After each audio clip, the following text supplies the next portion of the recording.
नमस्कार विद्यार्थियों, आज हम प्रभाग साइलोफाइटा के बारे में पढ़ेंगे। डिवीजन साइलोफाइटा। इस डिवीजन के टेरिडोफाइट सबसे प्राचीन संवहनी पादप हैं। इनकी उत्पत्ति पश्च सिलुरियन काल में हुई तथा ये पश्च और मध्य डिवोनियन काल में फले फूले। इस समूह के पादपों की प्रमुख पहचान इनकी अत्यंत सरल संरचना है। साइलोटम और मैसिपटेरिस के अलावा इस डिवीजन के अन्य सभी सदस्य जीवाश्म हैं। इस डिवीजन के प्रमुख लक्षण इस प्रकार हैं। यदि हम बीजाणुउद्भिद पादप को देखते हैं तो जो बीजाणुउद्भिद पादप होता है उसके अंदर हमें बीजाणुधानियां दिखाई देती हैं। तो ये जो पादप है ये दो भागों में हम इसे विभाजित करते हैं। ऊपर इसके ऊपर जो पहला भाग है वो कहलाता है जो बीजाणुउद्भिद पादप शरीर भूमिगत प्रकंद तथा कई पतली उदर द्विभाजी शाखित वायव प्ररोहों से बना होता है। इसके अंदर वास्तविक मूलों का अभाव होता है, किंतु इस पर ये मूलाभास पाए जाते हैं। सामान्य जो पर्णे होती है वो इसके अंदर अनुपस्थित होती है। वायवी जो शाखाएं हैं इन पर कभी कभी सर्पिल क्रम में व्यवस्थित कुछ पर्ण सदृश उपांग या शल्की उपांग पाए जाते हैं। तने में ठोस रम पाया जाता है जिसमें केंद्रीय जाइलम को चारों ओर से फ्लोएम घेरे रहता है तथा मज्जा का अभाव रहता है। बीजाणुधानियां तने पर स्तंभिक होती हैं। बीजाणुधानियां वायव्य शाखाओं पर पाई जाती है।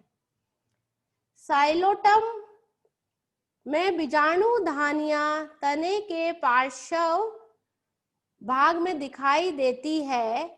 वस्तुतः ये सभी बीजाणुधानियां होती तो शीर्षस्थ है, लेकिन जिस शाखा पर ये उपस्थित होती है वह शाखा अल्प वृद्धि के कारण बहुत छोटी रह जाती है।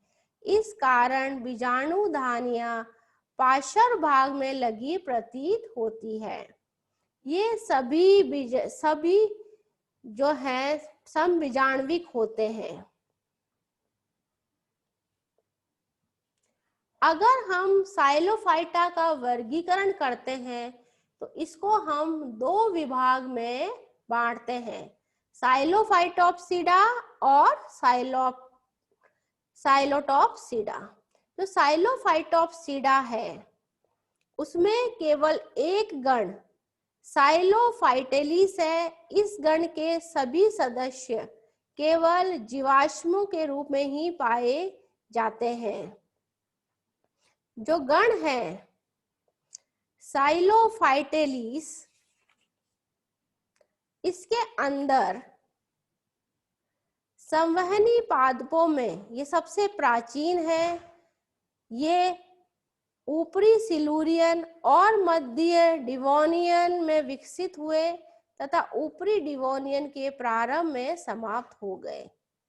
इस गण के प्रमुख लक्षण निम्न हैं।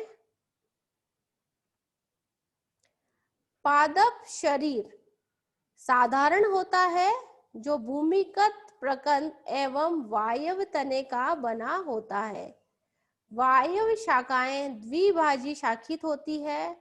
वास्तविक मूल अनुपस्थित किंतु प्रकंद पर मूलाभास पाए जाते हैं। तना पूर्णतः नग्न या शल्क पर्णों युक्त होता है। संवहन सिलेंडर ठोस रम होता है। बीजाणुधानियां वायव्य शाखाओं के शीर्ष पर एकल रूप से उपस्थित होती है। सभी बीजाणु एक समान होते हैं। इसके अंदर जो क्रॉसल थे उन्होंने 1983 के अंदर 5 कुलों में विभाजित किया है। जो कुल है इसके अंदर राइनिएसी, जूस्टीरियोफिलेसी, साइलोफाइटेसी, एस्टीरियोजाइलेसी, सूडोस्पोरोक्नेसी। अब हम दूसरे गण की अगर बात करते हैं तो इसका जो दूसरा गण है वो है साइलोटॉप्सिडा। इसमें केवल एक ही जो गण है साइलोटॉप्सिडा वर्ग के अंदर एक ही गण है साइलोटेल्स। इस गण में केवल 2 जीवित वंश हैं, साइलोटम एवं मैसिप्टेरिस।